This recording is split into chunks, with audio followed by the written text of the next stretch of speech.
Ladies and gentlemen, this is the YouTube channel vlog show of inspiration and realness.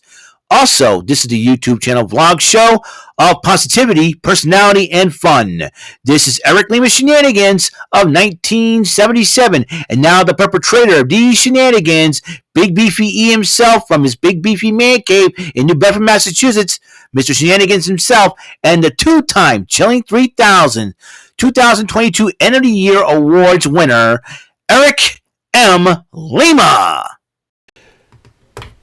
Thank you very much, Mr. Announcer, sir. Well, hello there, everyone. Welcome to yet another episode of Eric Lima Shenanigans of 1977. This is episode number 540 of the show, and today is Tuesday, May the 2nd, 2023. I want to wish a couple of shout-outs. This is wrestling related, just to let you know.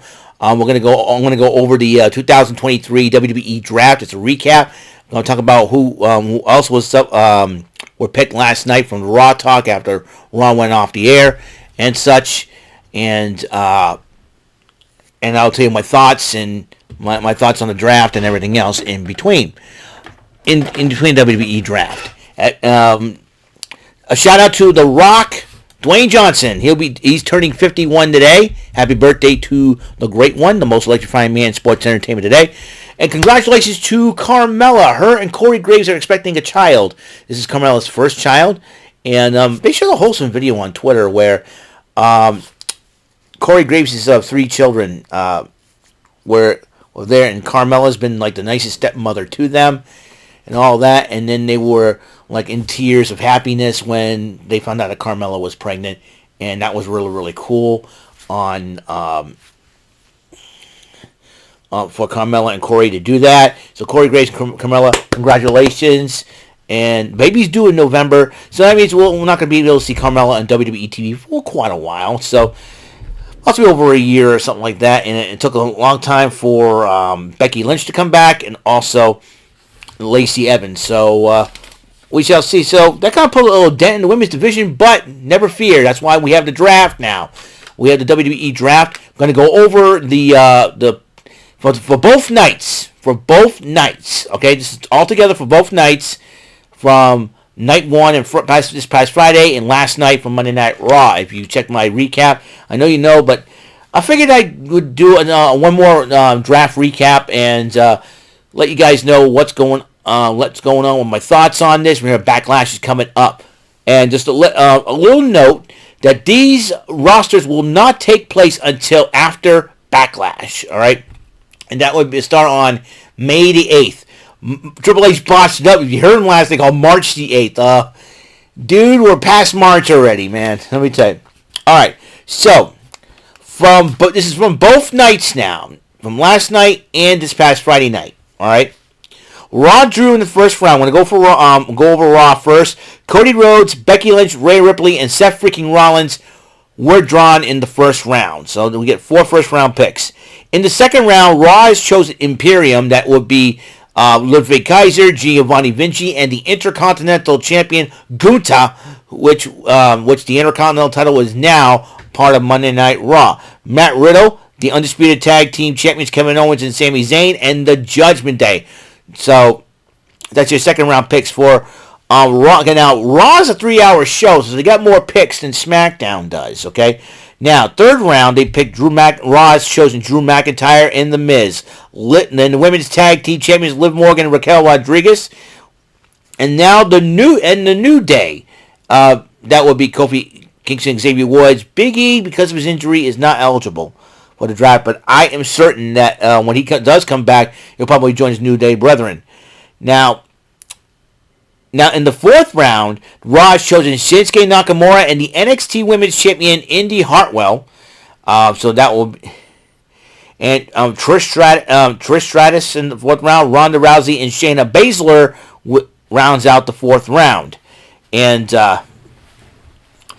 so in the fifth round, Raw has chosen Braun Strowman and Ricochet and Bronson Reed. Braun Strowman, give me that one-on-one matchup. And in the sixth round... in the sixth round, Raw has chosen Alpha Academy and former NXT Women's Tag Team Chase Carter and Katana Chance from NXT. Now, as you know, there are some NXT picks in there. Monday Night Raw. Now, let's go with the supplemental picks before we go on. Raw's chosen the Viking Raiders, Dexter Loomis, Candice LeRae, the Maximum Male Models, Dana Brooke, Nikki Cross, Johnny Gargano, Natalia, Chelsea Green, Sonya Deville, Apollo Crews from NXT, back to Raw from NXT, Zoe Stark from NXT, JD McDonough from NXT, Los Lotharios, that would be Angel Garza and Roberto Carrillo, Piper Niven, Akira Tozawa, Tegan Knox, and Xia Li, Emma, Madcap Moss, Indu Sher from NXT, and a surprise pick that in a short career, Odyssey Jones is going to be picked for Monday Night Raw. Maybe the folks at Monday Night Raw saw some potential in him to be a main event player. So let's go to SmackDown. The first round, SmackDown's chosen Roman Reigns, Solo Sikoa, along with the wise men Paul Heyman. Bianca Belair, the current Raw Women's Champ right now, the United States Champ Austin Theory, and Charlotte Flair, all chosen in the first round. In the second round, SmackDown chose the Street Profits, Edge, the Usos, and the LWO, that's Legado del Fantasma, Rey Mysterio, Santos Escobar, Joaquin Wilde, Cruz del Toro, and Zelina Vega, who will be challenging Rhea Ripley this Saturday for the SmackDown Women's Championship. In the third round, Bobby Lashley and the OC that consists of AJ Styles, who made his return this past Friday night, Luke Gallows, Carl Anderson, and Michin Mia Yim, Asuka and the Brawling Brutes. Friday nights remain fight night. That's Sheamus, Rich Holland, and Pete Butch Dunne. In the fourth round, Damage Control. That will be Bayley, Dakota Kai, and the lovely Io Sky. Yes, I said the lovely every single time because I love Io Sky. And the current NXT Women's Tag Team Champions, Albert Fire and Isla Dawn, will make their way to the blue brand. Karrion Kross along with Scarlett and LA Knight. Yeah, round it up. Fifth round, SmackDown chose Shotzi and the former NXT UK and NXT Tag Team Champions, Pretty Deadly, Elton Prince and Kit Wilson, formerly known as Lewis Howley and Sam Stoker. They will be on the blueprint. So yes, boy. And you know, Pretty Deadly has a unique opportunity here. Now they're on the main roster. They could have an opportunity to become SmackDown Tag Team Champions. And if willing, if a trade's been made, somehow, anywhere along the months and years, if they become SmackDown Tag Team Champions, and if the next year's draft comes up and they were drafted to Raw and become the Raw Tag Team Champions, they would have an opportunity to become the first ever Grand Slam Tag Team Champions. How do I say that? They have to be Raw Tag Team Champions, SmackDown Tag Team Champions, NXT Tag Team Champions, and NXT UK Tag Team Champions. So far, they are former NXT and NXT UK Tag Team Champions. So Pretty Deadly's got a unique opportunity. I'll elaborate more on that. In the sixth round, also SmackDown chose Rick Boogs. La Chancla. Rick Boogs, not Rick Boobs. Rick Boogs. Rick Boogs. Oh man, this is crazy. And to the moon from NXT, Cameron Grimes. Coming to SmackDown. And now the supplemental picks for SmackDown. Hit Row, that would be Top Dollar, Ashante Diadonis, and B-Fab, Lacey Evans, Tamina, and from NXT, Grayson Waller, which really ticked Wade Barrett off. Now for the free agents, Brock Lesnar, Omos, Mustafa Ali, Dolph Ziggler, from NXT, Von Wagner, Baron Corbin, Shelton Benjamin, and Cedric Alexander, from NXT, Zion Quinn, and Elias. Looks like Zion Quinn and Von Wagner are going to make their main roster debut sometime. Which brand they're going to fall on, who knows for sure. I'm looking at this. Now, as you know, with Imperium now at the Raw, the Intercontinental title is now there. Also, with Roman Reigns now as Universal Champ, still the Universal Champion over on SmackDown, Raw is without a world champion, so the World Heavyweight Championship will be crowned. Now, here's an interesting situation. Will the WWE decide to let Gunther go after that title, the World Heavyweight title, even though he's got the potential of being a World Heavyweight Champion? There's no doubt in my mind. but he's right now, or do they want him to stick around as Intercontinental Champion to see if he can try to break the Honky Tonk Man's record? The Honky Tonk Man's record as the long reign of the Intercontinental Championship is 454 days. Right now, I think Gunther is over 300 days right now, so he's not that far off from breaking the Honky Tonk Man's record. I say if he has to stick it out till September, so that means we're in May right now. 4 more months is what Gunther needs to break the record of the Honky Tonk Man's record. Will that happen? But there could be a lot of new challengers ahead. Cody Rhodes, he's a former Intercontinental Champion, but I'm sure he wants to move up. Matt Riddle is a former United States Champion and Raw Tag Team Champion and Tag Team Champion as well. So he's got a unique opportunity to try to go after that championship. Let's see. Any member of the Judgment Day. Finn Balor, a former Intercontinental Champion. Damian Priest could go after that title. Sami Zayn's a former Intercontinental Champ. So is Kevin Owens. So it leaves him out. Drew McIntyre's a former champ. The Miz. Xavier Woods is the only active member of the New Day with Kofi Kingston and Big E out. He could have another opportunity at that championship. Shinsuke Nakamura could go after that title. Let's see, Bronson Reed and Gunther. Let me get that matchup signed. How about Braun Strowman, a rematch, run it back with Gunther? Ricochet, another opportunity. Who knows for sure? Alpha Academy. I like to say Otis and Gunther go one-on-one. Now imagine that. And I'm looking at the list of the supplemental picks here. Johnny Gargano could challenge for the Intercontinental title. Dexter Lumis, I see that. Apollo Crews may want to get a shot at. J.D. McDonough. Now, there's a guy right there that I think he will be holding gold by the end of this year. I wouldn't be surprised. The Intercontinental title will be one of the titles he captures. Akira Tozawa, Madcap Moss. Odyssey Jones. There's another guy. I think he's going to surprise a lot of people, Odyssey Jones. But how about the World Heavyweight title? We know Cody Rhodes and Seth Rollins are going to make a bid for that championship. Drew McIntyre, I wouldn't surprise he would be in on it. Shinsuke Nakamura could make history, but first being the first Asian-born World Heavyweight Champion in WWE history, I could see that. Bronson Reed, Braun Strowman, I'll see Strowman and Reed go one-on-one. Come on, get that matchup going. I want to see that. Ricochet could have a shot.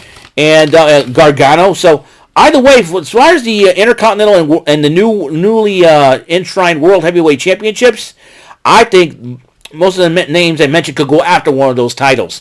And this will be a very unique situation once if that happens. Roman Reigns has right now got a death grip on the Undisputed Universal Championship, so it's really hard for me. A lot of guys, Solo Sikoa, could he be the guy to turn on?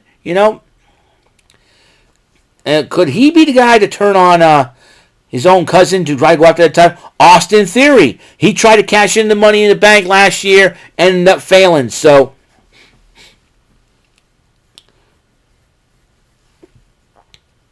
but he still is the United States Heavyweight Champion. Edge, I'm sure he wants a rematch against Roman Reigns. That's something to be to go after. Bobby Lashley, let's run it back with him. Sheamus and all that. Karrion Kross and LA Knight. There's 2 more right there. Rick Boogs. That's Cameron Grimes. Grayson Waller. That's a United States title though. Everybody wants to see Austin Theory and Grayson Waller go at it. Talk about 2 of the biggest loudmouths in the WWE today. And both men are arrogant. They're pompous. They're obnoxious. If Austin Theory, but who would be more obnoxious? Who would be the most arrogant of the 2? I want to see those 2 go at it for the United States title for sure. But also, let's say Austin Theory drops the title to somebody like, say, Cameron Grimes or LA Knight. Hey, Austin Theory and Grayson Waller teaming up? Hey, why not, right? I look at the tag team situation. The OC, got Gallows and Anderson. That's the LWO, the Usos. The Usos versus Gallows and Anderson, that could be something I would love to see. The LWO, Wild and Cruz del Toro, that's going to be something. Let's see. Pretty Deadly. Now, those 2 guys, I'll tell you one thing, they're very entertaining. They're a lot of fun. I'm going to try to get their shirt. I forgot to get a Fanatics gift card. I should do that. Let's see who else. Hit Row could get. Hit Row, you got a Top Dollar and Shante D'Adonis, Low Thunder Lightning combo. for the tag titles, or you can have one of those two go after the United States title. Top Dollar could be, I heard he's lost a lot of weight, he's getting himself in shape. Probably go a little more aerial. Now the women's division is going to be very interesting because right now you have two women from SmackDown now going after the Raw Championship. Bianca Belair holds that, defends against Io Sky. I think one of them will. If Bianca Belair and Rhea Ripley retain their titles, there should be a title exchange. Because Rhea Ripley's now part of Raw. So I think the only way for this to work, Zelina Vega will have to beat Rhea Ripley this coming Saturday, and she'll take the title of SmackDown with her. But somehow, since both Bianca Belair and Io Sky have been drafted to SmackDown, either one of them, I think Bianca Belair wants to be with her husband, Montez Ford, and I think Io Sky, if for some weird reason they want Io Sky to be the breakout girl from Damage Control, they'll probably move her back to Monday Night Raw with the Raw Women's Championship. So the Raw Women's division is right now technically without a Raw Women's Champion. So, but they do have Rhea Ripley. But in order for this to work, possibly, if Rhea Ripley and Bianca Belair retain their titles after Backlash, they'll have to do a title exchange. That's the only thing. They did that with the tag team titles. I know it's kind of stupid, but that is the only way. So that way, you got Bianca Belair, SmackDown Women's Champion, and Io Sky, and Zelina Vega could go after that title. So the women's division, like I said, the women's division on Raw could, is damaged a little bit with the loss of Damage Control and Bianca Belair going over to SmackDown. Charlotte Flair, stay. You got Trish Stratus and Becky Lynch are going to go at it down the road.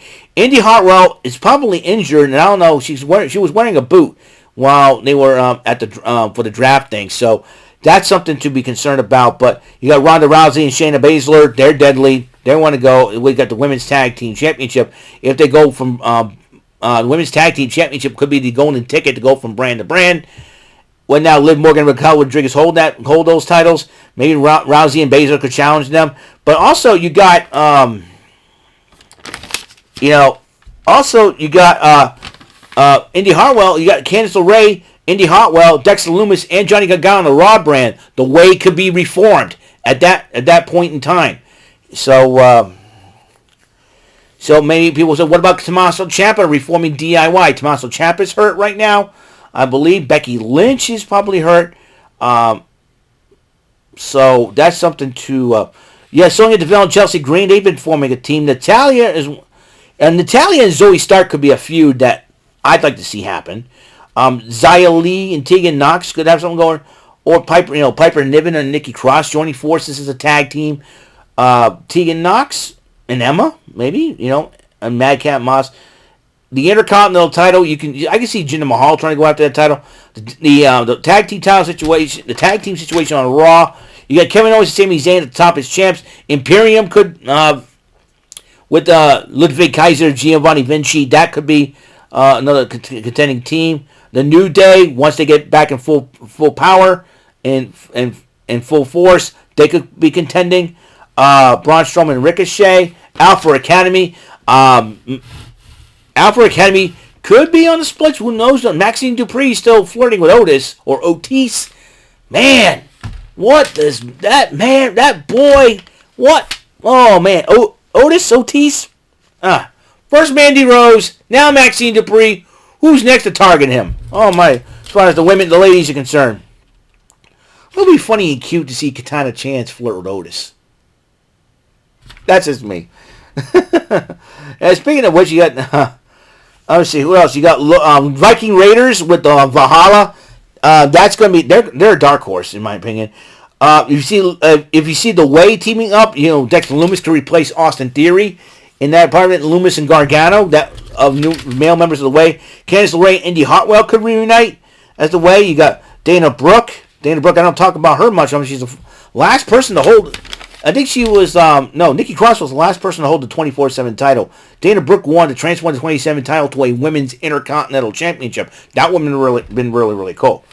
Looking down the list, Los Lotarios could make it back. Indus Share. Watch out for them boys. They're big, they're nasty, they're mean. And with Jinder Mahal leading the way, they're going to be a dangerous team to contend with. I like to see Indus Sher and the Viking Raiders go at it. Now, that's a fight that I would love to see. Come on now. Talk to me here. You know what I'm saying? Odyssey Jones is one wild card you're going to have to look out for. The man's big in size and power. But he's a powerful dude. So, I like to see him and Braun Strowman go one-on-one. Or him and Otis go one-on-one. Or even him and Bronson Reed. Let's go. You talk about the Intercontinental title, the World Heavyweight title picture. There's a lots of big dudes, and it looks like Raw's got more power in the men's department. The women, they're gonna have a workout. Remember, there's not a lady who is a free agent here. That's the thing. Lesnar, Omos, Mustafa Ali, Dolph Ziggler, Von Wagner, Baron Corbin, Shelton Benjamin, Cedric Alexander, Zion Quinn, and Elias. Here's an idea: ship them all to SmackDown. Give them all to SmackDown. I really don't care. Get them all to SmackDown. Raw's got a lot of people on the roster. SmackDown barely has any. Give all the free agents, sign them all to SmackDown. Sign them all to SmackDown. What about Brock Lesnar? Get him out of here. I don't care. Don't care about Lesnar, but after he's done with Cody Rhodes, done. Retire. I don't care. Omos could be the one sticking around because Omos is like 7'3", and you can't teach that. A little joke there. Let's see. I'm looking at this list. You see, I wrote all the lists, all the draft picks from nights 1 and 2, including the ones that were picked during SmackDown Lowdown and the Raw Talk, hosted by Matt Camp, Scott Stanford, and the lovely Jackie Redmond. She is lovely. Let me see. Let's look at the NXT picks from Raw. Starting from the Indy Hartwell, she's the current NXT Women's Champion, and with her foot injury, she may have to vacate the title tonight. And if that's the case, I say the last two women that fought her, Roxanne Perez and Tiffany Stratton, should go one-on-one to decide the new champ.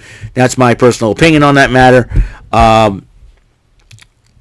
Maybe Tiffany Stratton being NXT Women's Champ would help her try to raise her game up as performance in the ring, as far as moves, deliveries, promos, and a lot of selling and all that. That could help Tiffany Stratton out a little bit.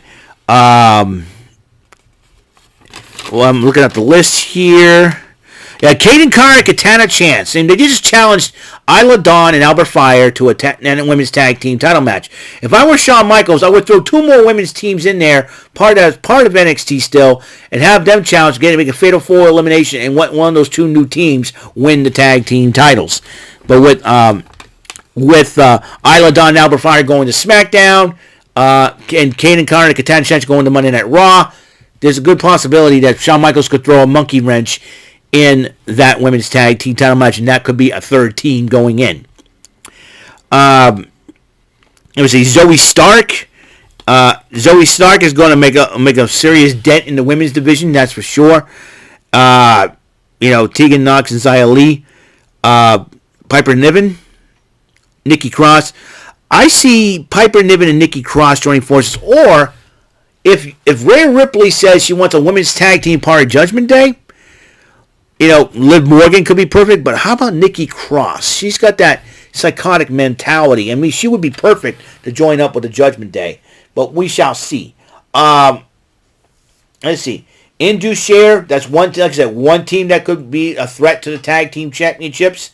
Odyssey Jones was a surprise pick. I didn't expect, because he suffered an injury, and he was basically barely new to the NXT roster, but it seems like he's showing a lot of potential, to the point where the Raw, whoever was in charge of the Raw draft war room, said, "Hey, let's get Odyssey Jones. Let's get the kid up there and see what he's made of." So Odyssey Jones is one guy. He could be a surprise member. If they decide. Now the Hurt Business has been split up. Lashley's over on SmackDown. Omos and the rest of the Hurt Business could end up free agents, and they could be, Omos, Shelton Benjamin and Cedric Alexander could all join forces with MVP, and you could see. And if they decide to go to SmackDown, they can join up with Bobby Lashley, reform the Hurt Business there. Them and the OC, that would be something to see. Let me see. Zion Quinn is going to be from NXT. Now, two free agents from NXT: Von Wagner and Zion Quinn, two big guys know how to fight. Zion Quinn, I see him going to SmackDown and possibly join forces with the Bloodline because he is of Samoan heritage.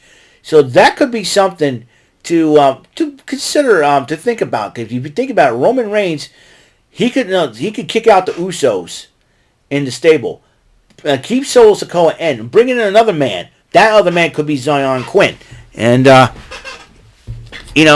and if you want some ladies to be part of that Bloodline, you got Tamina, Dakota Kai. Now, if should Damage Control go their separate ways, Bailey could go her way, Io can go hers, Dakota Kai. Dakota Kai comes out she's also half Samoan and part of the island. So I see either Dakota Kai teaming up with Tamina, and both of them join up to a new Bloodline. Who knows for sure? Lots of possibilities in the draft here. That I can see here, you know what I mean? Lots of possibilities in the draft. So this is going to be a very, very interesting situation to say the least. So we'll see what happens. Let's say these draft picks will not take place until after Backlash. That means March. Here we go. I botched up like Triple H now. May the 8th, Monday Night Raw, the first Monday Night Raw, we will see the new draft picks go at it. Who will some of the NXT superstars make their debut and make their mark this coming Monday night on Raw? We'll find out for sure. And the following Friday. So after Backlash, the draft picks will take place. Will be in there. So that's all the time we have on this show. Episode 540 of Eric Lima Shenanigans of 1977. The WWE 2023 draft recap. And I'm looking at the list. We're doing well. Up next on another episode of Trebek Tuesday. That's right. The first Trebek Tuesday of May. Where I go and spin the big numbers. Roll the big numbers. Roll for the big numbers. All right, there's $2,000 on a $10,000 version and a $25,000 version. Okay, that's all the time we have on the show. Episode 540 has been complete. And until the next episode comes rolling around, Mr. Announcer, please take us home. That is all for today's episode of the show. This is Mr. Lima speaking for Eric Lima Shenanigans of 1977. A Big Beefy E, do it for Bob Saget production. And in association with A Sweet Bowl for Raving Dingleberries Telepictures and Distribution. Thank you for watching another great episode of Eric Lima Shenanigans of 1977. Until the next episode, goodbye for now.